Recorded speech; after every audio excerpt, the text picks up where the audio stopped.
느바사를 여로보암의 죄를 따르고 범사건하지 아니하였으며 여호와께서 이스라엘에게 노하사 늘 아람 왕 하사엘의 손과 그의 아들 베나닷의 손에 넘기셨더니 아람 왕이 이스라엘을 학대함으로 여호아스가 여호와께 간구하니 여호와께서 들으셨으니 이는 그들이 학대받음을 보셨습니다.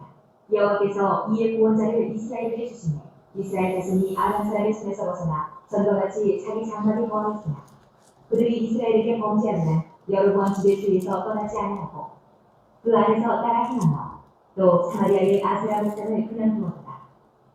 아람 왕이 여호아스의 백성을 멸절하여 사장마당에 특별같이 들리하고 마병 50명과 병거 10대와 보병 10,000명이 여호아스에게 남겨두지 아니하였더라. 여호아스의 남은 사적과 행한 모든 일과 그의 업적은 이스라엘 왕 역대지략에 기록되지 아니하였느냐. 여호아스가 그의 조상들과 함께 사는 사마리아의 장관이고 그 아들 요아스가 대신하여 왕이 되었다. 유다의 왕 요아스의 제37년에 여호아스의 아들 요아스가 사마리아에서 이스라엘 왕이 되어 16년간 다스리며 여호와께서 보시기에 악을 행하여 이스라엘에게 범죄하지만 느바세 아들 여로보암의 모든 죄에서 떠나지 아니하고 그 가운데 행하였다. 요아스의 남은 사적과 행한 모든 일과 유다 왕 아마샤와 싸운 그의 업적은 이스라엘 왕 역대지략에 기록되지 아니하였느냐. 요아스가 그의 조상들과 함께 사네 이스라엘 왕들과 함께 사마리아에 장사되고 여로보암이 그 자리에 앉은다. 엘사가 죽을 병으로 인해 이스라엘의 왕 요아스가 그에게로 내려와 자기 얼굴에 눈물을 흘리며 이르되 내 아버지여 내 아버지 이스라엘의 병거와 나병이 하네. 엘사가 그에게 이르되 활과 화살을 가져오소서.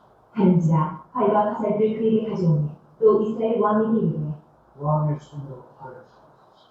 하네. 그가 손으로 잡으니 엘사가 자기 손을 왕의 손 위에 얹고 이르되 또 창을 열어소서. 하여 곧 열니 엘사가 이르되 쏘소서.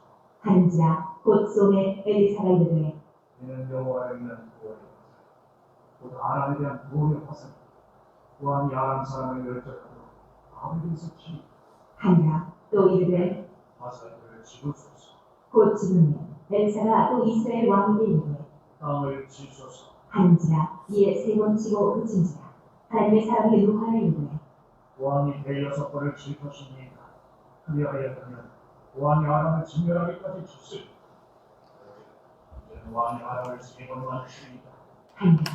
엘사가 죽으니 그를 장사하려고 해가 바뀌매 모압 도적들이 그 땅에 오지나 마침 사람을 장사하는 자들이 그 도적들을 보고 그의 시체를 엘사의 묘실에 들이던지니 시체가 엘사의 뼈를 닿자 곧 회생하여 일어섰더라. 여호아스 왕의 시대에 아람 왕 하사엘이 항상 이스라엘에 학대하였으나 여호와께서 아브라함과 이삭과 야곱과 더불어 세우신 언약 때문에 이스라엘에게 은혜를 베풀며 그들을 불쌍히 여기시며 돌보사 열아들을 즐겨하지 아니하시고 이때까지 자기 앞에서 쫓아내지 아니하셨더라. 아람의 왕 하사엘이 죽고 그의 아들 베나닷이 대신하여 왕이 되니 여호아스의 아들 요아스가 하사엘의 아들 베나닷의 손에서 성읍을 다시 빼앗으니 이 성읍들은 자기 붙인 여호아스가 전쟁 중에 빼앗겼던 것이라. 요아스가 베나닷을 세 번 쳐서 붙이고 이스라엘 성읍들을 회복하였더라. 14. 네, 여기까지 보도록 하겠습니다. 제가 기도하고 수요 사경회를 하나님께 올려드립니다.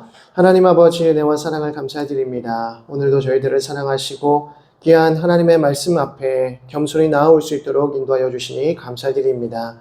우리에게 하늘의 지혜와 또 은혜를 더하여 주시어서 하나님의 귀한 말씀 잘 깨달아 분별할 수 있도록 인도하시고 또 깨달은 대로 우리의 삶 속에 적용하며 하나님의 나라를 이루어드리기에 부족함 없는 우리 모두가 되어질 수 있도록 인도하여 주옵소서. 감사드리며 예수 그리스도의 이름으로 기도드립니다. 아멘. 우리 찬송가 200장 함께 찬양하겠습니다. 찬송가 200장 우리 가사를 생각하면서 함께 찬양합니다. 달고 묘한 그 말씀 생명의 말씀은 귀한 그 말씀 진실로 생명의 말씀이 나의 길과 믿음 밝히 보여주니 아름답고 귀한 말씀 생명샘이로다. 아름답고 귀한 말씀 생명샘이로다. 귀한 주님의 말씀은 내 노래 되도다. 모든 사람을 살리는 생명의 말씀을 값도 없이 받아 생명길을 가니 아름답고 귀한 말씀 생명샘이로다.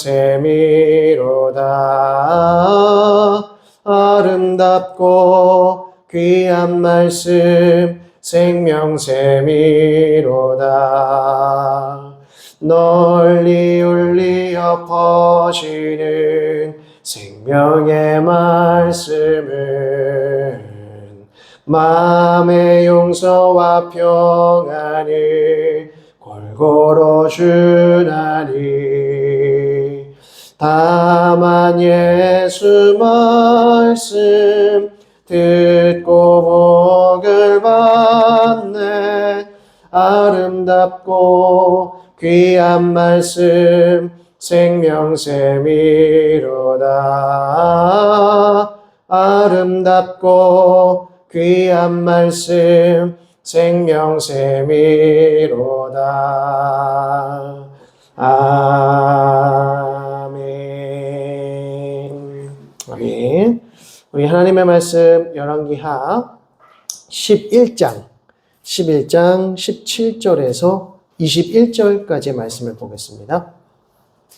열왕기하 11장 17절에서 21절까지의 말씀 우리 한 절씩 교독하여 읽겠습니다. 여호야다가 왕과 백성에게 여호와와 언약을 맺어 여호와의 백성이 되게 하고 왕과 백성 사이에도 언약을 세우게 하며 온 백성이 바알의 신당으로 가서 신당을 허물고 그 제단들과 우상들을 철저히 깨뜨리고 그 제단 앞에서 바알의 제사장 한단을 죽이고 제사장이 관리들을 세워 여호와의 성전을 수식하게 하고 또 백부장들과 가리 사람과 호위병과 온 백성을 거느리고 왕을 인도하여 여호와의 성전에서 내려와 호위병의 문길을 통하여 왕궁의 이름에 그가 왕의 왕좌에 앉으니 온 백성이 즐거워하고 온 성이 평안하다. 아달랴를 우리가 왕궁에서 칼로 죽였다. 함께 봅니다. 요아스가 왕이 될 때에 나이가 7세였더라. 아멘. 예, 저희가 이제 지난 시간까지 이제 개혁에 관한 시대, 개혁에 관한 내용들을 살피면서 예후에 대해서 보았습니다. 그래서 엘리사가 에후에게 왕의 기름을 부으고요. 그래서 이제 예후가 결국 아합 왕조, 아합의 그 집을 무너뜨리는, 심판하는 내용을 저희가 살펴보았습니다.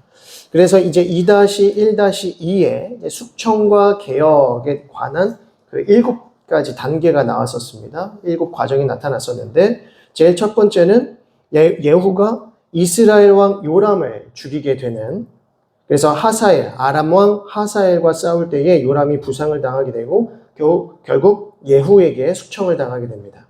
그리고 두 번째로 유다 왕 아하시아를 또 죽이게 됩니다. 이 요람과 아하시아가 연합해서 하사엘과 싸우려고 할 때에 이제 패배가 되자 이제 도망하려고 하다가 무깃도에서 아하시아 역시도 예후에게 죽임을 당합니다. 그리고 세 번째, 이세벨 왕후를 찾아가서 또 이제 이세벨을 창밖으로 내던지게 되죠. 그래서 이세벨을 창밖으로 내던졌는데 잔인하게 이제 개들이 와서 이제 다 먹고 남는 것이 없게 되는 아주 비참한 죽음을 맞이하게 됩니다. 그리고 네 번째로 아합의 아들들과 이스라엘에 남은 아합의 잔당들을 죽이게 됩니다. 그래서 아합의 아들들 70명을 다 이제 또 몰살시키는 일들이 일어나고요. 또 다섯 번째는 아하시아의 형제들을 죽입니다. 남유다의 왕 아하시아의 형제들. 이제 요람과 함께 연합하기 위해서 요람에게 다 올라왔을 때 아하시아 왕 혼자서 온 것이 아니라 아하시아의 이제 형제들과 함께 와서 이제 싸우게 됐다는 것이죠. 그래서 42형제들을 죽이게 되고요. 그리고 여섯 번째로 사마리아에 남은 아합의 잔당들을 죽이게 되더라는 것입니다. 그래서 이스라엘에 있었던 아합의 잔당들, 그리고 사마리아에 남아 있었던 아합의 잔당들까지도 다 심판을 하게 됩니다. 그리고 7번째로 바알 신당과 목상을 헐고 바알의 숭배자들을 죽인다. 여기가 이제 클라이막스라고 했습니다.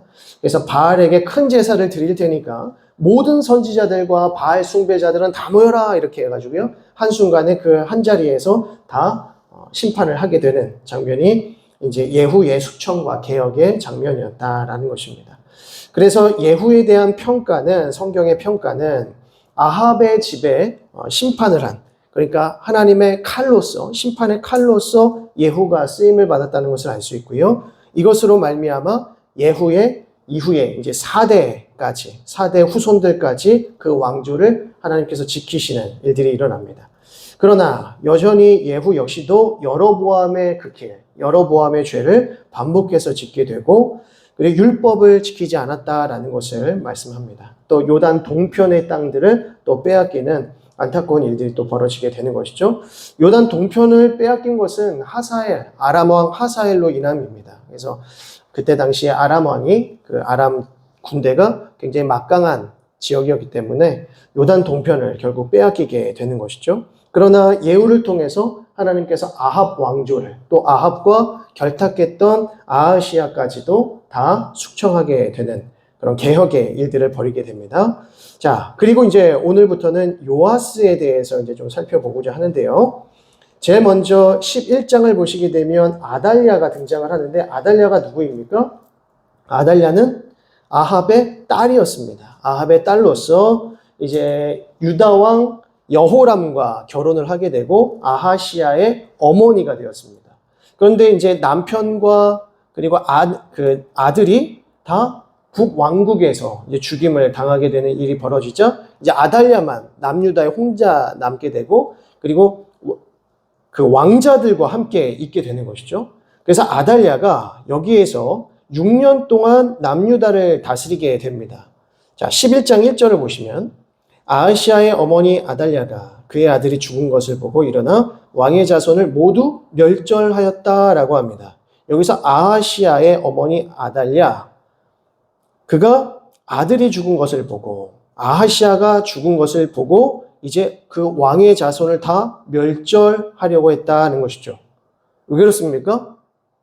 남유다의 모든 그 왕조의 혈통을 끊고 아달랴가 이제 바알과 아세라를 섬기는 나라로 만들겠다라고 하는, 이 영적인 암흑기로 만들겠다라고 하는 이 계획이 있었던 것이죠. 그래서 왕자를 다 진멸한다라고 합니다. 그런데 2절 보니까 요람 왕의 딸 아하시아의 누이 여호세바가 아하시아의 아들 요아스를 왕자들이 죽임을 당하는 중에서 빼내어 그와 그의 유모를 침실에 숨겨 아달랴를 피하여 죽임을 당하지 아니하게 한지라. 그러니까 이제 요아스 왕의 고모가 되죠. 아하시아의 누이였던 여호세바가 요아스를 숨깁니다. 요아스 한 사람을 숨기고 또 유모를 함께 침실에 숨겨서 죽임을 당하지 않게 하고, 또 3절을 보니까 요아스가 그와 함께 여호와의 성전에 6년을 숨어 있는 동안에 아달랴가 나라를 다스렸다라고 합니다. 그러니까 6년 동안 아달랴가 이제 6년 동안 이제 섭정을 하게 되는 것이죠. 나라를 다스리게 되는 것이고, 이 아달랴가 요아스에 의해서 이제 죽임을 당하게 되는 것입니다. 그래서 요아스가 나타나고, 특별히 여기서 이제 여호야다라고 하는 제사장이, 대제사장이 이제 등장을 하는데, 이 여호야다가 여호수아를 숨겨주고 보호해주는 겁니다. 그래서 보호해주면서 이제 이 아달랴를 어떻게 죽일까 이제 때를 기다리게 되는 것이죠. 자, 그렇게 해서 4절을 보시면 7째 해에 여호야다가 사람을 보내 가리 사람의 백부장들과 호위병의 백부장들을 불러 데리고 여호와의 성전으로 들어가서 그들과 언약을 맺고 그들에게 여호와의 성전에서 맹세하게 한 후에 왕자를 그들에게 보였다라고 합니다. 그러니까 여호야다가 계속해서 이 요시야를 숨기고 있었다가, 요아스를 숨기고 있었다가 이제 때가 되어서 보여주는 겁니다.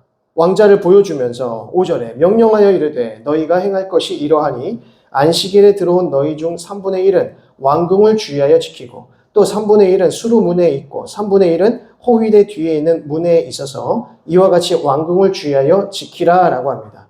자, 여호야다가 이렇게 한 이유는 무엇이냐면 이제 요아스를 다시 왕권으로 복귀시키기 위함입니다. 그리고 아달랴를 죽이려고 하는 것이죠. 그러니까 지금 이게 반역이 아닌 반역이 되는 것입니다. 그러니까 아달랴가 불의하게 이제 모든 왕자들을 죽이고 자기가 왕권을 탈취했을 때에 여호야다라고 하는 제사장이 요아스를 숨기고 있다가 요아스를 다시 왕으로 추대하면서 그 자리를 꿰차고 있었던 아달랴를 죽이고자 하는 것이죠. 그러니까 이것이 비밀리에 이루어져야 된다는 것입니다. 자, 그러면서 12절 보시면 여호야다가 왕자를 인도하여 내어 왕관을 씌우며 율법책을 주고 기름을 부어 왕으로 삼음에 무리가 박수하며 왕의 만세를 부르니라. 자, 이 자리 이게 지금 어디서 일어난 일이냐면 여호와의 성전 안에서 이루어진 것입니다.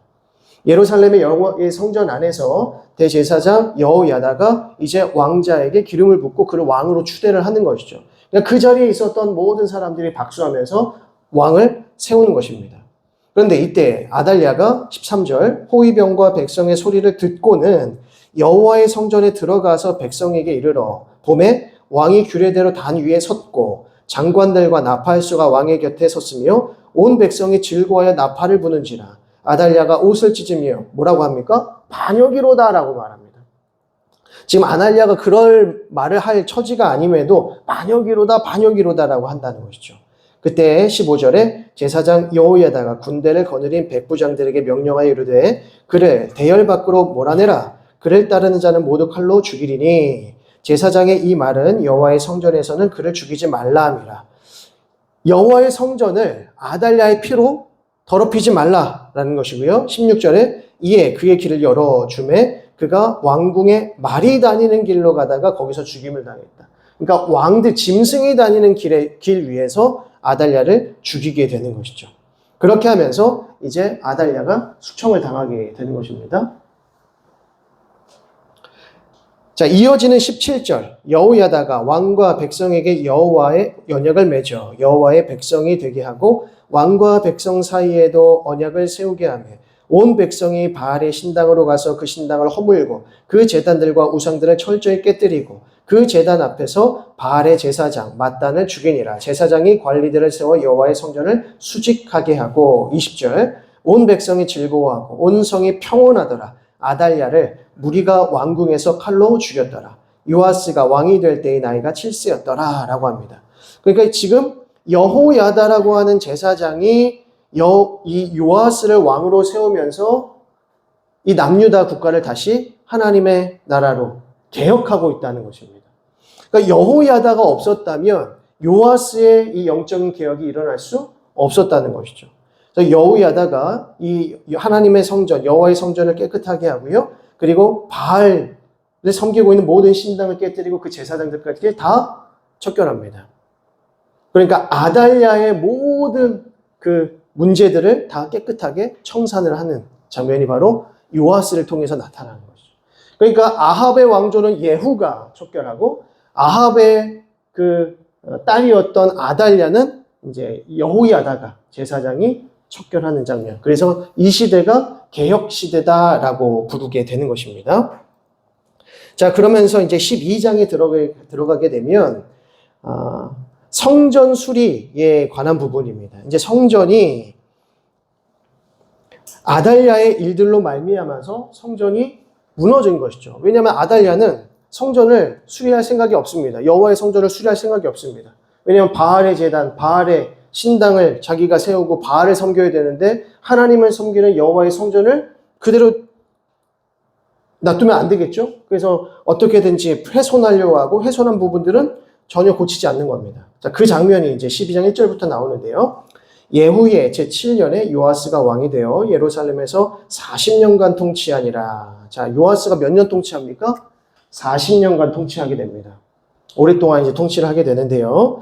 그의 어머니 이름은 시비아라. 브엘세바 사람이더라. 요아스는 제사장 여호야다가 그를 교화하는 모든 날 동안에는 여호와 보시기에 정직히 행하였으되 다만 산당들을 제거하지 아니하였으므로 백성이 여전히 산당에서 제사하며 분향하였더라 라고 합니다.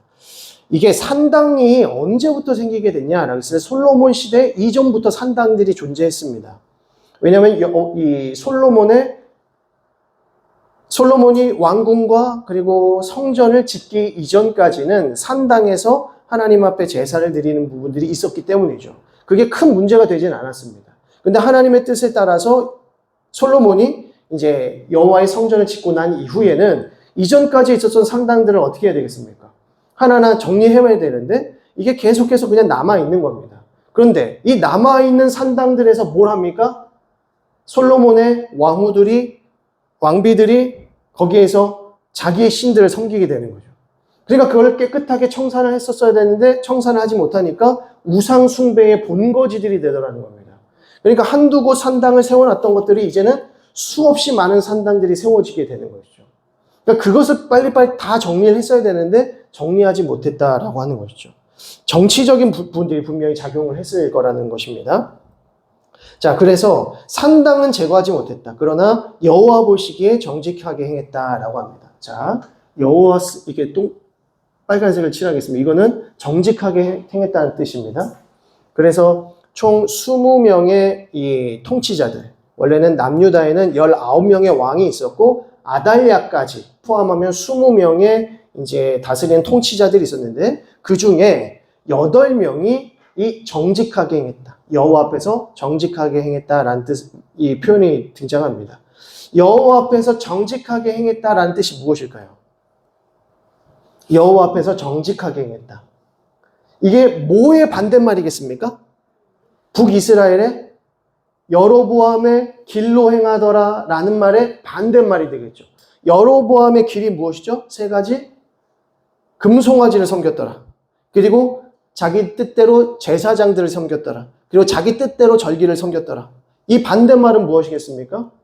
금송아지가 아니라 여호와 하나님을 섬기고 여호와의 성전에서 여호와 하나님을 섬기고 그리고 하나님께서 기름 부으신 제사장들을 통해서 제사 드리고 그리고 하나님께서 뜻하신 날에 절기에 하나님 앞에 예배하는 것. 이게 하나님 앞에 정직하게 행했다는 뜻입니다. 그러니까 하나님께서 이스라엘 백성들에게 말씀하신 대로 율법에 담겨주신 대로 그 뜻에 순종하며 하나님을 제사하고 예배드렸다라는 것이 여호와 앞에 정직하게 행했다는 뜻입니다. 너무 중요하겠죠, 이 내용이. 그래서 하나님께서 선한 왕이라고 칭찬을 해주십니다. 그러나 아무리 정직하게 행했다라고 해서 그들이 다 하나님 앞에 100점을 맞은 건 아닙니다. 어떤 왕은 낙제 점수만 안 받았을 뿐 겨우겨우 정직하게 행한 자도 있고 어떤 자는 정말 하나님 앞에 순전하게 하나님만을 의지했었던 왕도 있었고요. 근데 요아스 같은 경우에는 처음은 좋았지만 나중은 좀 안타까운 왕으로 기억이 됩니다. 자, 그래서 요아스는 2절 다시 한번 보시면 제사장 여호야다가 그를 교훈하는 모든 날 동안에는 정직하게 행했다라는 뜻입니다. 그러니까 조건적이죠.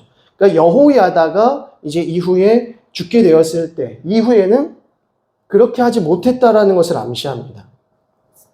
자, 그런데 다만 산당들은 제거하지 못했다라고 하고요. 자, 그리고 요아스가 이제 9절부터 보게 되면 이제 요아스가 어떤 일들을 하게 되냐면 무너졌던 성전, 훼손되었던 성전을 수리하기 위해서 그 성도들과 또 제사장들과 여러 사람들에게 또 지도층들에게 그 성전을 회복시키기 위한 기금을 마련합니다.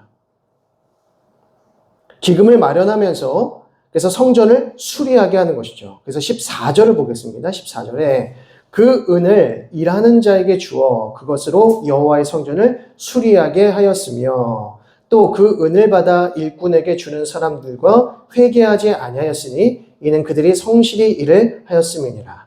속건제의 은과 속죄제의 은은 여호와의 성전에 드리지 아니하고 제사장에게 돌렸더라라고 합니다. 그러니까 수고하는 자에게 그에 대한 합당한 몫을 주고 또 여호와의 성전을 수리하는 일에 힘쓸 수 있도록 성실하게 일을 할 수 있도록 환경을 마련해 주었다는 것이죠. 자, 그런데 17절을 보면 그때에 아람 왕 하사엘이 올라와서 가드를 쳐서 점령하고 예루살렘을 향하여 올라오고자 함으로라고 합니다. 그러니까 이때 아람 왕 하사엘이 어마어마한 이 군사력을 가지고 계속해서 북이스라엘을 못 살게 굴 뿐만 아니라 이제는 예루살렘까지 점령을 하려고 한다는 것입니다. 왜 그렇겠습니까? 왜 하사엘이 그 아람 왕이 이제 아람 지역이 있고요. 그리고 그 다음이 바로 북이스라엘 지역이고 남유다 지역 아닙니까? 그런데 왜 북이스라엘을 거쳐서 남유다까지 공격을 하려고 하는 것일까요? 그 명분이 뭡니까? 그 명분은 누가 준 겁니까? 아하시아와 여호람이 준 겁니다. 그 윗세대. 그러니까 아달랴의 남편인 여호람, 그 위에 아하시아와 여호람이 있죠. 여호람이 아합과 결탁해서 아람과 싸우고 또 아하시아가 요람과 결탁해서 또 아람과 싸우지 않았습니까? 그러니까 하사엘, 이 아람 왕은 북이스라엘만 온 게 아니라 연합군이 와버리니까 남유다까지도 예루살렘까지도 공격할 수 있는 명분을 준 겁니다. 만약 그것이 아니었다면 북이스라엘만 공격했을 텐데 남유다까지도 치고 내려오는 것이죠.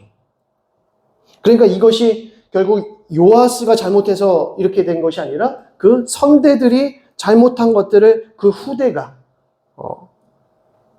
공격을 당한다는 것입니다. 자, 그렇게 해서 이제 하사엘이 쳐들어오는 그런 상황이 등장하는데 그때의 18절에 유다의 왕 요아스가 그의 조상들 유다 왕 여호사밧과 여호람과 아하시아가 구별해 드린 모든 성물과 자기가 구별해 드린 성물과 여호와의 성전 곳간과 왕궁에 있는 금을 가져다가 누구에게 줍니까? 하사엘에게 가져다 줍니다. 그러니까 여호사밧 시대부터 모아놓았던 성전 기물과 또 그 왕궁에 있었던 것들을 하사엘에게 주다는 것이죠. 이 말인즉슨 하사엘을 섬기게 되었다라는 뜻입니다. 이것이 하나님께서 기뻐하시는 뜻이 아닌 것이죠. 여호와의 곳간에 있는 것까지도 다 하사엘에게 바친다는 겁니다. 그러니까 하사엘을 주인 삼는다는 것이죠. 하나님의 나라, 하나님께서 친히 세우신 하나님의 왕은 어떻게 해야 됩니까?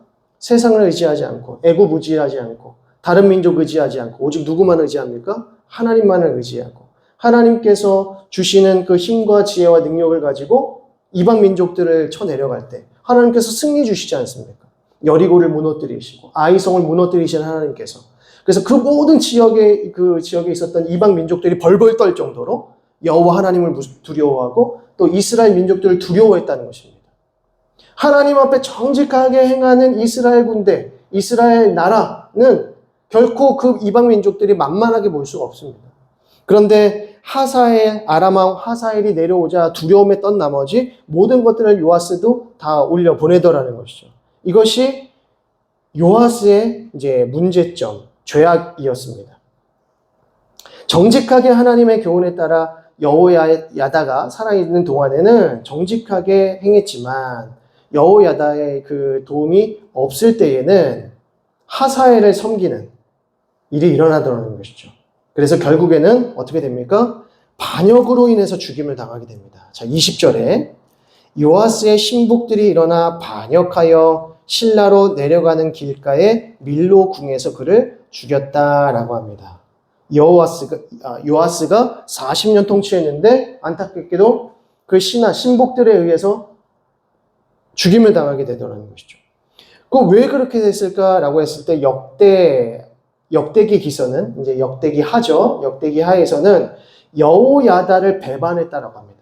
그러니까 요아스가 대제사장 여호야다를 배반하면서 악한 길로 나아갔을 때 하사엘을 섬기고 이렇게 된 거죠. 그러니까 그 신복들이 일어나서 이제 요아스를 죽이게 된 것입니다.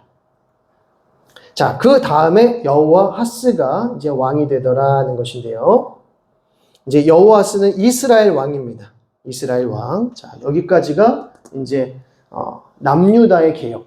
여기는 북이스라엘의 개혁 시대가 이제 끝이 나고요. 이제 13장 1절부터는 어떤 내용이 등장하는가? 개혁 1세대 이후, 곧 예후와 요아스 이후에 예후 왕조가 끝날 때까지의 기간이 바로 이 번영기입니다. 번영기. 그래서 이렇게 제가 칸을 13장부터 나누는데 여기가 번영기에 해당합니다. 그래서 여호아하스, 요아스, 여로보암 2세, 스가랴까지 이 4명의 왕들은 누구의 아들들입니까? 누구의 후손입니까? 예후의 후손입니다. 하나님께서 예후에게 무엇을 약속하시죠? 아합 집을 완전히 멸절하고 심판했을 때 그거에 대한 상급으로 너의 왕조를 4대까지 이르게 하겠다라고 합니다. 그러면 하나님, 그래도 예후가 하나님의 심판의 도구로 이렇게 쓰임받았으면 대대손손 좀 잘 살게 해주시지. 왜 4대까지입니까? 라고 하면 왜 그렇습니까? 예후가 하나님 앞에 심판의 칼로 도구로 쓰임을 받았긴 했지만 예후는 여전히 누구의 길로 행했다? 여로보암의 길로 행했다. 하나님을 온전히 섬기지 않았다라는 것입니다. 그래서 북이스라엘 왕들 중에 여로보암의 길로 행하지 않은 자는 단 한 사람도 없었다. 그러니까 계속해서 반역과 모반의 역사. 그래서 왕조가 길어야 4대 정도 왕조가 길어지면 그 왕조가 긴 복받은 왕조로 평가될 수 있는 것이죠. 자, 그래서 번영기라고 해서 이제 예후 왕조의 시대를 이제 보겠습니다. 제일 먼저 이스라엘 왕 여호아하스를 보시면 몇 년 통치를 합니까? 17년 통치를 하게 됩니다. 17년 통치. 자, 1절 보겠습니다. 유다의 왕 아하시야의 아들 요아스의 제23년에 예후의 아들 여호아스가 사마리아에서 이스라엘 왕이 되어 17년간 다스리며 여호와 보시기에 악을 행하여 이스라엘에게 범죄하게 한 느밧의 아들 여로보암의 죄를 따라가고. 자, 여호아스는 여전히 여로보암의 길로 행합니다. 여로보암의 죄.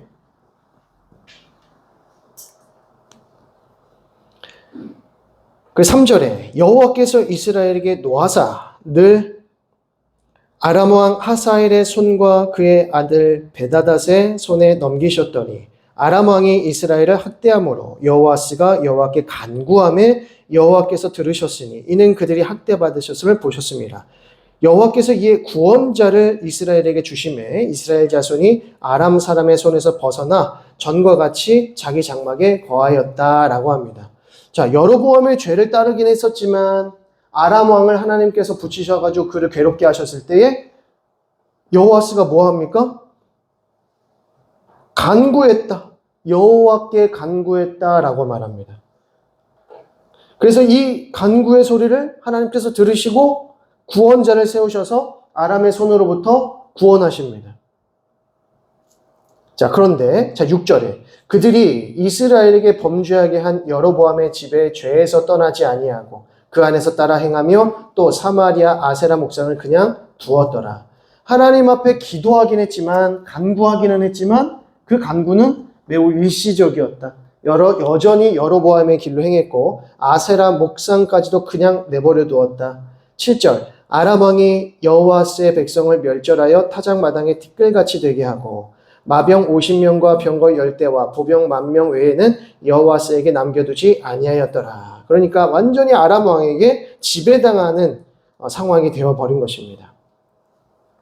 자, 그리고 나서 요아스로 넘어갑니다. 이제 요아스로 넘어가면 유다의 왕 요아스의 제37년에 여호아스의 아들 요아스가 사마리아에서 이스라엘 왕이 되어 16년간을 다스렸다. 자, 16년 다스렸습니다. 이때 요아스 같이 나오는 거죠. 그러니까 요아스의 시대에 북이스라엘의 요아스가 이제 어린 나이에 왕이 되는 겁니다.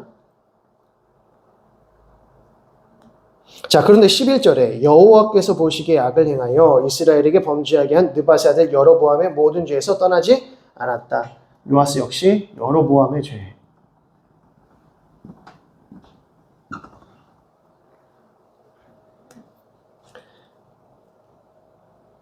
자, 그리고 난 다음에 이제 14절에 엘리사가 죽은 이야기가 등장하는데 이것이 요아스 시대에 일어났기 때문입니다.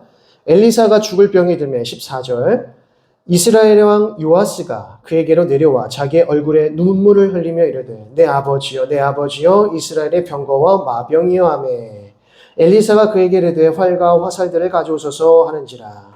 그래서 활과 화살들을 그에게 가져오매 그래서 이제 동쪽 창을 열고 활을 쏘소서라고 합니다. 그래서 활을 딱 쐈더니 17절 후반부에 보시면 구원의 화살, 곧 아람에 대한 구원의 화살이니 왕이 아람 사람을 멸절하도록 아벡에서 치리이다 하니라. 또 이르되 화살들을 잡으소서 곧 집음에 엘리사가 또 이스라엘 왕에게 이르되 땅을 치소서라고 했을 때 3번 치고 그친지라라고 합니다. 이때에 엘리사가 노하여 이르되 왕이 대 6번을 칠 것이니이다. 그리하였다면 왕이 아람을 진멸하기까지 쳤으리이다. 그런즉 이제는 왕이 아람을 3번만 치리이다 라고 합니다. 그러니까 이 화살을 잡고 땅을 칠 때 한 대여섯 번 쳤으면 아람 왕을 5번, 6번씩 공격해서 아람을 아예 진멸하실 수 있었을 텐데 딱 3번만 치고 그친 겁니다. 그래서 이제 엘리사가 화를 내는 거죠. 왜 믿음이 없냐 이제 이런 거죠. 그래서 이제 딱 3번만 치리다라고 합니다. 그럼에도 불구하고 요아스는 이제 요아스가 살던 때에는 이 아람 왕에게로부터 지배를 당한 것이 아니라 아람 왕과 이 대등대등한 힘겨루기를 할 수 있었다는 것이죠. 그래서 군사력이 있었던 때가 바로 이때라고 하는 것입니다. 자, 그러면서 이제 엘리사가 죽게 되고요. 엘리사가 죽는 이 장면에 대해서는 크게 기록하고 있지 않습니다. 뭐 대단한 스토리로 기록되고 있지 않고 딱 하나 21절 보시면 마침 사람을 장사하는 자들이 그 도적대를 보고 그의 시체를 엘리사의 묘실에 들어 던짐에 시체가 엘리사의 뼈에 닿자 곧 회생하여 일어섰더라 라고 합니다. 그러니까 엘리사의 뼈까지도 하나님께서 사용하셨다는 이 증거를 보여주시는 거죠. 그래서 하나님께서 엘리사와 또 엘리야를 얼마나 크게 쓰셨는가라는 것을 알 수가 있고요. 자, 그러면서 22절을 보시면 여호아하스 왕의 시대에 아람 왕 하사엘이 항상 이스라엘을 학다였으나 라고 하면서 쭉 25절을 보겠습니다. 여호아스의 아들 요아스가 하사엘의 아들 베나단의 손에서 성읍을 다시 빼앗았으니 이 성읍들은 자기 부친 여호아스가 전쟁 중에 빼앗겼던 것이라 요아스가 베나단을 3번 쳐서 무찌르고 이스라엘 성읍들을 회복하였더라. 무슨 말인지 아시겠죠? 그러니까 요아스가 살던 때에 엘리사가 죽게 되는데 엘리사를 이제 요아스가 찾아가서 내 아버지여 내 아버지 하면서 슬퍼하는 가운데에 엘리사가 그를 축복하는 겁니다. 네가 아람 왕에게 승리를 얻을 것이다. 대신에 화살을 3번 때리소서 이렇게 했는데 딱 3번 땅을 때리소서라고 했더니 3번만 때리고 그리고 25절에서도 딱 3번만 무찌를 수 있었다라는 것이죠. 더 많이 공격을 했을 수 있었다면 더 큰 승리를 취할 수 있었을 텐데 그렇게 하지 못했습니다. 자, 그러면서 이제 14장으로 넘어가는데요. 14장을 보면 이제 아마샤가 등장합니다. 아마샤는 유다의 왕입니다. 이제 다시 유다 왕으로 넘어옵니다.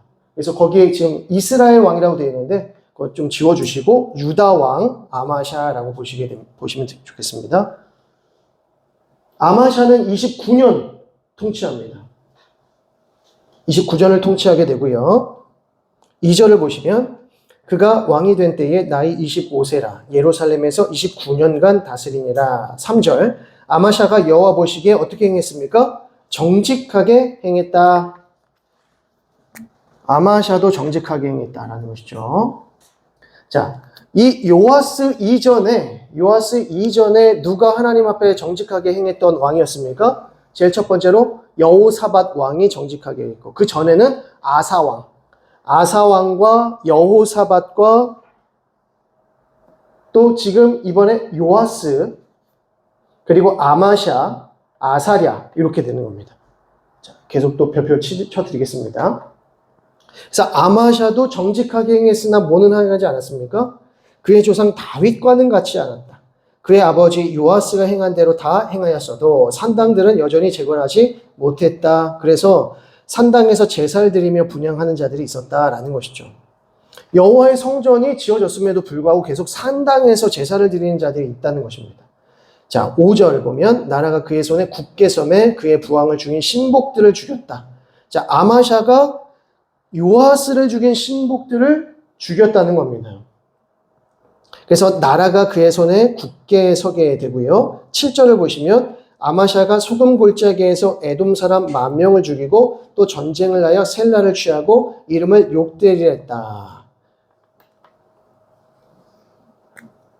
그러면서 8절 보겠습니다. 8절에 아마샤가 예후의 손자 여호아스의 아들 이스라엘의 왕 요아스에게 사자를 보내 이르되 오라 우리가 서로 대면하자 한지라 라고 합니다.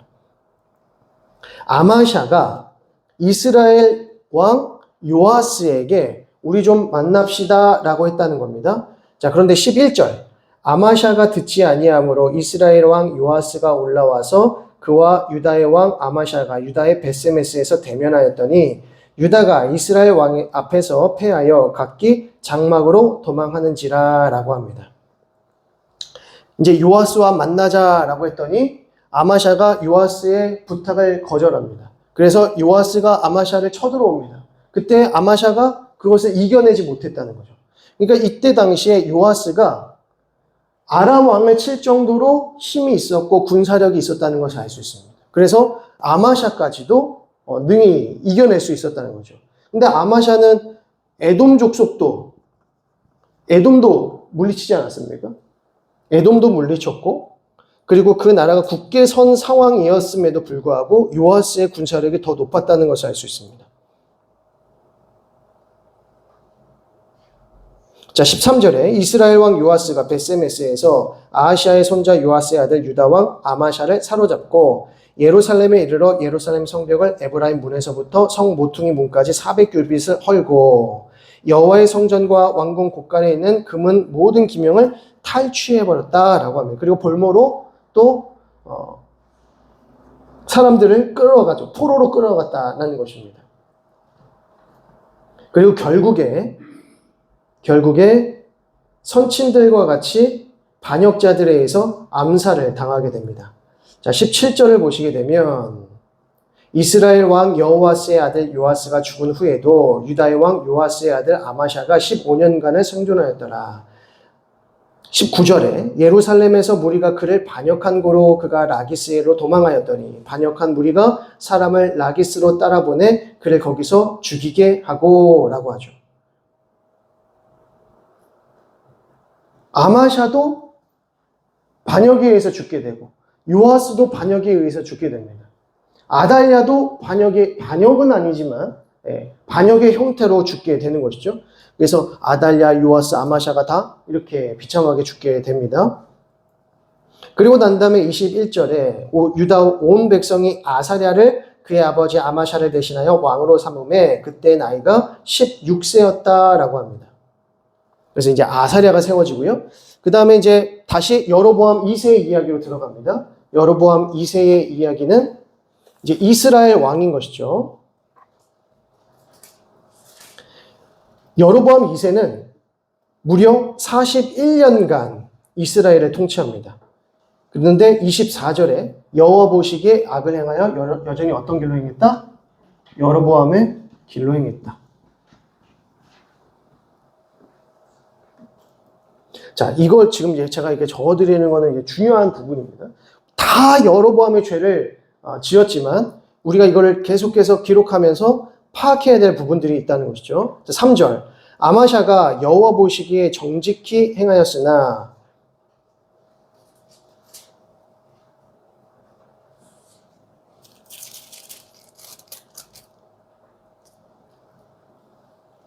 자 14장 23절입니다. 23절 유다의 왕 요아스의 아들 아마샤가 제15년에 41년간 다스렸고 여호와 보시기에 악을 행하여서 이스라엘에게 범죄한 느밧의 아들 여로보암의 모든 죄에서 떠나지 아니하였다.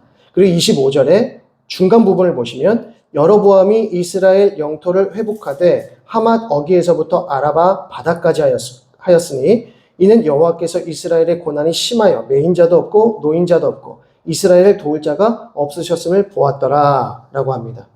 자, 이 여로보암 2세의 큰 특징은 무엇이냐면 하나님께서 이 북이스라엘을 불쌍히 여기셔서 영토를 회복하게 하시고 구원하게 하시는 겁니다.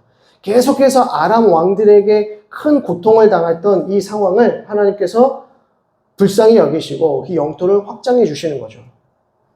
그런데 여전히 영적으로는 어떻습니까? 27절 여호와께서 또 이스라엘의 이름을 천하에 없이 하겠다고도 아니하셨으므로 요아스의 아들 여로보암의 손으로 구원하심이었더라. 여로보암의 손으로 구원하셨다는 겁니다. 그런데 여로보암의 남은 사적과 모든 행한 일과 쌓은 업적과 다메섹을 회복한 일과 이전에 유다에 속하였던 하맛을 이스라엘에 돌린 일은 이스라엘 왕 역대 지략에 기록되지 아니하였느냐. 큰 영토를 회복했다는 것이죠. 그러나 여전히 그는 여로보암의 길로 행하는 자였다라는 것을 말씀해 줍니다. 이렇게 계속해서 하나님께서 기회를 주십니다. 예후에게도 그렇고, 그리고 이후에 하나님 앞에 간구했었던 자에게 또 구원을 허락해 주시기도 하고, 또 요아스는 여로보암의 자에 여전히 있었음에도 불구하고 엘리사를 통해서 그를 축복하시면서 구원의 길을 계속 예비하셔요. 그래서 국방력도 강하게 하시고 군사력도 강하게 하십니다. 그러니까 하나님은 북이스라엘을 미워하시는 것이 아니라 돌아오기를 원하시는 거예요. 근데 그들은 여전히 계속해서 여로보암의 죄로 그 일로 행하더라는 겁니다. 그럼 우리는 이런 질문을 던질 수 있죠. 아니 거기서 좀 돌아서지 왜 자꾸 여로보암의 길로 갈까나? 조금 길이 한번 잘못 갔으면 방향을 잘못 잡아서 계속 갔으면 어떻게 해야 됩니까? 조금 멀리 갔어도 길을 좀 돌아가야 되지 않겠습니까? 근데 이게 완전 이게 초보 운전인지 뭔지 계속 잘못된 길로 그냥 계속 가는 거예요. 부산을 가야 되는데 어디로 갑니까? 계속 여수로 가는 겁니다. 여수로 가다가 중간에 한번 대구로 빠지던지, 아니면 좀 옆에 쪽으로 순천 쪽으로 빠지던지, 아니면 맨 마지막 기회 통영 쪽으로 이렇게 해가지고 좀 빠지던지. 근데 안 빠지더라는 거예요. 왜 그럴까요? 왜 이 여로보암의 길에서 돌이키지 못하는 겁니까? 하나님을 섬기는 법을 잃어버린 겁니다. 그러니까 율법을 잃어버린 거죠. 하나님의 법을 완전히 잃어버린 겁니다.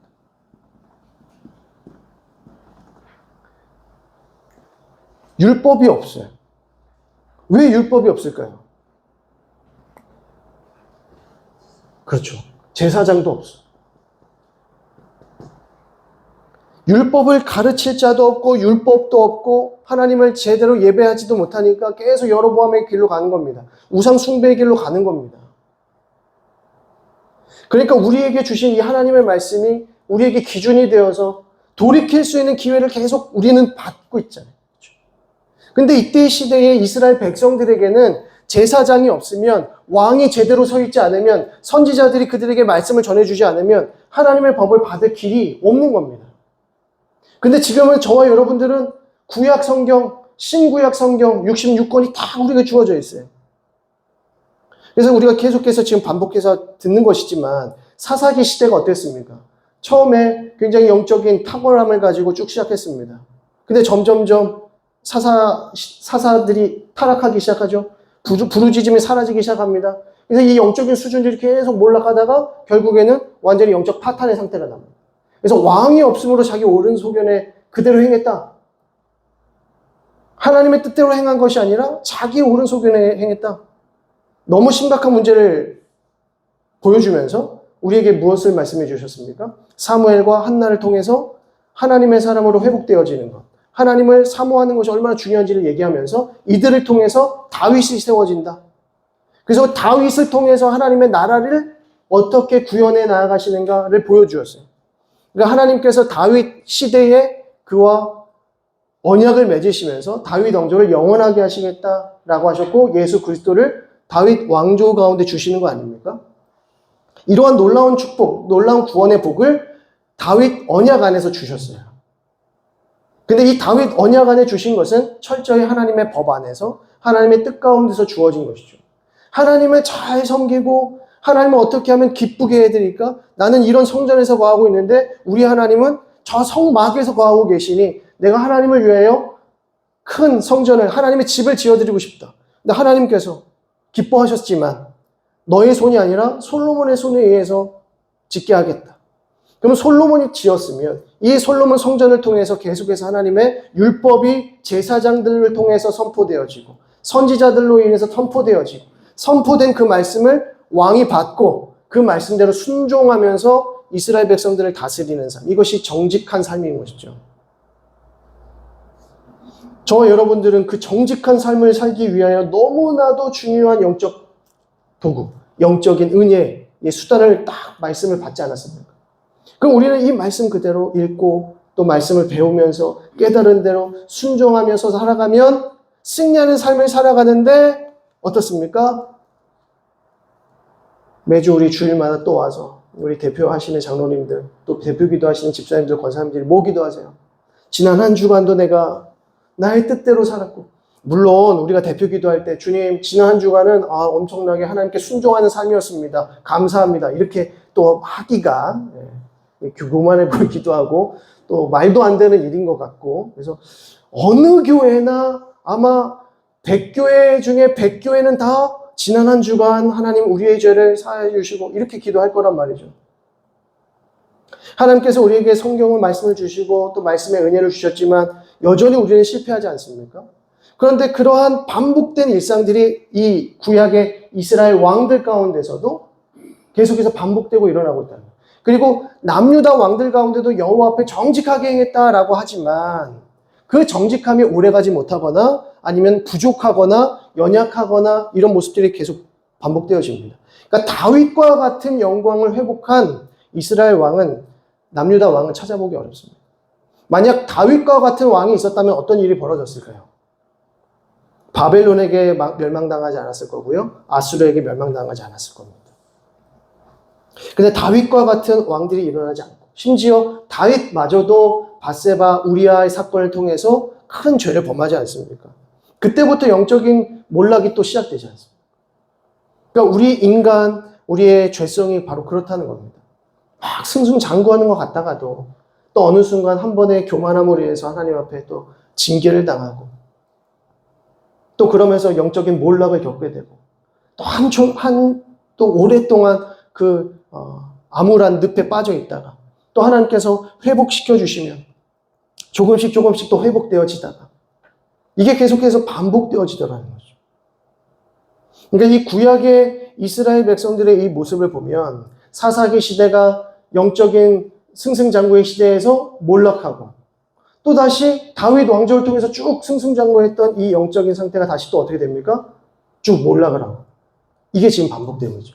사사기 시대가 몰락하고 그리고 사울 시대가 막 올라가다가 몰락하고 다윗 시대가 올라가다가 몰락하고 솔로몬 시대가 있다가 몰락하고 그런 다음에 계속해서 몰락의 시대를 걷고 있는 게 지금 이 열왕기 하의 내용인 것이죠. 자, 그러면 우리는 이 열왕기 하의 내용을 보면서 무엇을 소망할 수 있을까요? 무엇을 소망할 수 있을까요? 소망이 없습니다. 열왕기 하의 주제는 뭐냐면 너희에게는 아무 소망이 없다는 것을 보여줍니다. 그래서 지금 이제 저희가 여로보암의 죄, 이제 여로보암 2세까지 나오지 않습니까? 근데 스가랴가 등장을 하는데 이 스가랴마저도 살루몬에게 모반을 당해서 죽습니다. 그리고 아사랴는 누구냐면 우시야 왕이에요. 우시야 왕. 15장 1절을 잠깐 보시면 이스라엘 왕 여로보암 제27년에 유다 왕 아마샤의 아들 아사랴가 왕이 되었는데 이가 바로 우시야입니다. 그런데 3절에 아사랴가 그의 아버지 아마샤의 모든 행위대로 여호와 보시기에 정직하게 행했다고 합니다. 정직하게. 아사랴 역시 정직하게 했어요. 그런데 5절을 보니까 여호와께서 왕을 치셨으므로 그가 죽는 날까지 나병 환자가 되어서 별궁에 거했다. 그리고 왕자 요담이 왕궁을 대신해서 섭정을 합니다. 이제 요담이 나오죠. 그리고 아사랴가 몇 년 다녔으면 52년 동안 통치합니다. 그러니까 이때 완전히 부국강병의 시대, 이게 우시야 시대거든요. 그러면 아사랴도 정직하게 했고 이 부국강병의 시대를 맞이했으니 하나님 앞에 존귀하게 쓰임받은 거 아닙니까? 그런데 이마저도 우시야마저도 교만하여서 혼자서 제사장이 감당해야 될 그 분향의 직무를 자기 스스로 감당하려고 합니다. 그러면서 하나님께서 치시는 거죠. 그래서 나병 환자로 평생을 살아가게 만드는 것입니다. 그러니까 한순간의 그 잘못된 선택들이 이 왕조 시대에는 너무나도 치명적인 죄가 되는 것이죠. 그러니까 하나님께서 세우신 제사장, 선지자, 왕, 기름 부은 자의 이 사명은 우리가 생각하는 것보다 그 책임과 의무가 너무나도 크다는 것입니다. 하나님께서 우리에게 그만한 권위를 주시고 은혜를 주셔서 하나님의 귀한 리더십들로 세워질 때에 그만한 책임과 의무를 갖게 되는 것이죠. 우리가 이 세상 속에서 하나님의 자녀들, 그 백성들로 빛과 소금의 역할을 감당하도록 이 세상에 우리를 부르셨다면 그거에 대한 책임과 의무를 하나님께서 우리에게 요구하신다는 겁니다. 근데 거기에서 한두 가지만 잘못해도 하나님께서 우리를 크게 책망하실 수 있다는 거죠. 왜? 그만큼 주셨으니까. 근데 이때는 더 그러했다는 것을 우리가 알 수 있고요. 그래서 여로보암의 죄를 저희가 계속해서 반복하는 것은 왜 이들이 계속해서 여로보암의 죄를 반복했을까? 왜 돌아오지 못하고 있을까? 돌아올 수 없는 길입니다. 원래 여로보암의 길은. 처음부터 하나님이 누구이신지에 대한 설정이 잘못되었죠. 방향성이 완전히 잘못되었습니다. 금송아지가 아니지 않았습니다. 하나님은 보이지 않는 하나님이시고 또 이 예루살렘의 여호와의 성전 안에 거하시기로 약속하셨기 때문에 그것을 바라보면서 그곳 안에서 연합해서 제사 드리고 예배 드려야 하는 것이 마땅함에도 불구하고 자기 임의대로 또 제사장을 세우고 그러니까 율법이 사라지는 거 아닙니까? 율법이 없는 상태, 하나님의 법이 없는 상태이기 때문에 계속해서 여로보암의 길로 행할 수밖에 없는 것입니다. 자, 그렇게 해서 이제 아사랴 그리고 그 다음에 스가랴 같은 경우에는 이제 모반을 당해서 죽었다 정도의 내용만 등장하고요. 그 다음에 스가랴를 죽인 살룸의 이야기가 등장하는데 스가랴는 6개월 동안 다스렸지만 살룸은 얼마 동안 다스립니까? 13절을 보시면 15장 13절 유다왕 우시야 제39년에 야베스의 아들 살룸이 사마리아에서 왕이 되어 한 달 동안 다스렸답니다. 한 달 동안 다스리고 므나헴에게 또 반역을 당해서 죽임을 당합니다. 그리고 17절 유다왕 아사랴 제39년에 가디의 아들 므나헴이 이스라엘 왕이 되어 사마리아에서 10년간 다스리며 여호와 보시기에 악을 행했다. 그래서 아수르 왕이 이때부터 등장을 합니다. 아수르 왕이 등장을 하는 장면이 이제 이쪽 여기가 지금 어디인 줄 아시겠죠? 4페이지에 있는 분열 왕국 말기의 남부관 쇠퇴기입니다. 쇠퇴기가 이제 살룸에서부터 시작됩니다. 그러니까 예후 이후에 예후 왕조의 시대와 요아스 아마샤 아사랴 시대에는 아람 군대와 이제 계속해서 대적을 하게 되고 싸우게 됩니다. 근데 아람 군대가 하사엘과 벤하닷 이 두 왕조가 지나가면서 완전히 쇠퇴하기 시작하죠. 그래서 요아스가 아람 군대에게 승리할 수 있게 되고 그 이후로부터는 계속 아람 군대에게 지배를 당하거나 이렇게 큰 공격을 당하지 못합니다. 그런데 그러면서 아람이 아수르에게 멸망당해요. 아람이 아수르에게 멸망당하고 신흥 왕국으로 아수르가 막 부강하기 시작하는데요. 그래서 아수르가 아직 크지 않고 아람이 쇠퇴하는 시대가 바로 이 번영기라고 하는 시대입니다. 그래서 왜 번영기냐라고 했을 때 그 번영기인 이유는 아람 제국이 몰락하고 신흥 왕국인 아수르가 부강하기 바로 직전에 부흥기가 이때였기 때문에 번영기라고 하는 거고요. 이제 살룸부터 시작해서는 쇠퇴기가 시작하는데 왜 쇠퇴기냐? 이 아수르가 와 부강하기 시작합니다. 그러면서 이제 그 쇠퇴기를 잠깐 보시면 이스라엘 왕 살룸 브나의 부가이아 베가 이렇게 나옵니다. 예후 왕조는 벌써 4명의 왕이 계속해서 다스리고 이게 거의 1세기 한 100년 정도의 시간이 흘러가게 되거든요. 이 100년 정도의 시간이 흘러가는 가운데에 북이스라엘도 점점 군사력도 강해지고 나라가 부강해졌다는 것을 알 수 있습니다. 그래서 초반에는 아람 군대와 패배하다가 점점 승리하게 되는 것이죠. 왜냐하면 강해지고 있으니까요. 그런데 살룸부터 시작되니까 뭐가 계속 일어납니까? 모반, 또 모반, 몇 년 되지도 않아서 또 모반, 또 베가까지 가니까 벌써 왕조가 4번 바뀌죠. 그러면서 북이스라엘이 군사적으로, 국가적으로 완전히 또 몰락하게 돼요. 쇠퇴기를 걷게 됩니다. 그래서 마지막 왕이 호세아예요. 마지막 왕이 호세아로 이제 북이스라엘은 끝이 납니다. 이제 그 시기에 북이스라엘이 이제 아수르에게 멸망당할 그 시기에 이제 남유다는 어떤 시기를 맞이하느냐? 이제 요담과 아하스와 히스기야 시대를 이제 지나가는데 이제 히스기야도 하나님께서 이제 선하다고 칭찬하신 왕이죠. 큰 개혁을 일으키고 하나님 앞에 간절히 기도했던 왕이 히스기야 아닙니까? 근데 이때에도 아수르가 계속해서 히스기야 왕도 공격하고 남유다를 집어삼키기 위해서 공격을 합니다. 이제 그 장면을 다음 주에 이제 마지막으로 좀 살펴보도록 하겠습니다. 오늘이 그 셋째 주 수요일입니다. 그렇죠? 둘째 주 수요일인가요? 네, 둘째 주 수요일이고 다음 주가 셋째 주 수요일인데 넷째 주 수요일인 24일에는 저희가 또 성탄 전야고 하기 때문에 가족 안에서 또 가정 안에서 또 경건한 시간 또 좋은 시간을 보내시라고 따로 수요 사경회를 모이지 않고요. 또 31일은 저희가 송구 영신 예배가 있기 때문에 또 따로 모이지 않습니다. 그리고 그 다음 주는 특세, 신년 특세가 있어서 그때도 또 저희가 못 모이고요. 그래서 신년 특세까지 끝나고 3주 후인 4주째 저희가 1월 둘째 주 수요일부터 다시 모이도록 하겠습니다. 그래서 다음 주가 마지막이다. 다음 주가 마지막이니까 끝까지 참여해 주시고요. 그러면 이제 올 한 해 수요 상회가 전반적으로 이제 다 마치게 되겠습니다. 제가 기도하고 마무리하겠습니다. 하나님 아버지 은혜와 사랑을 감사드립니다.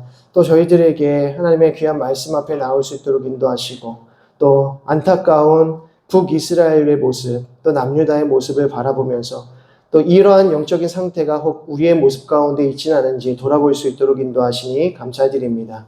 하나님, 우리가 하나님을 섬기며 또 하나님을 사랑하는 우리의 인생이 또 하나님을 신앙하는 우리의 삶이 하나님 늘 두렵고 떨림 가운데 이루어질 수 있도록 인도하시고 정말로 우리가 하나님을 참되게 예배하며 하나님만을 기쁘시게 하는 인생을 살아가고 있는지 늘 돌아볼 수 있도록 인도하여 주옵소서. 그래서 날마다 하나님의 말씀 앞으로 겸손히 나아가게 하시고 우리에게 말씀하신 대로 순종할 수 있도록 인도하여 주시어서 우리 가운데 역사하신 하나님, 살아계신 하나님을 늘 경험하며 또 하나님과 동행할 수 있는 복된 인생 되게 하여 주옵소서. 남은 한 주 가운데서도 주님 함께하여 주시고 늘 은혜 가운데 말씀 안에 승리하는 우리 모두가 될 수 있도록 축복하여 주옵소서. 감사와 찬양 올려드리오며 예수 그리스도의 이름으로 기도드립니다. 아멘. 하늘에 계신 우리 아버지여 이름이 거룩히 여김을 받으시오며 나라의 임하옵시며 뜻이 하늘에서 이룬 것 같이 땅에서도 이루어지이다. 오늘날 우리에게 일용할 양식을 주옵시고 우리가 우리에게 죄 지은 자를 사하여 준 것 같이 우리 죄를 사하여 주옵시고 우리를 시험에 들게 하지 마옵시고 다만 악에서 구하옵소서. 대개 나라와 권세와 영광이 아버지께 영원히 있사옵나이다. 아멘. 우리 옆에 분들에게 수고하셨습니다. 감사합니다. 인사하시겠습니다.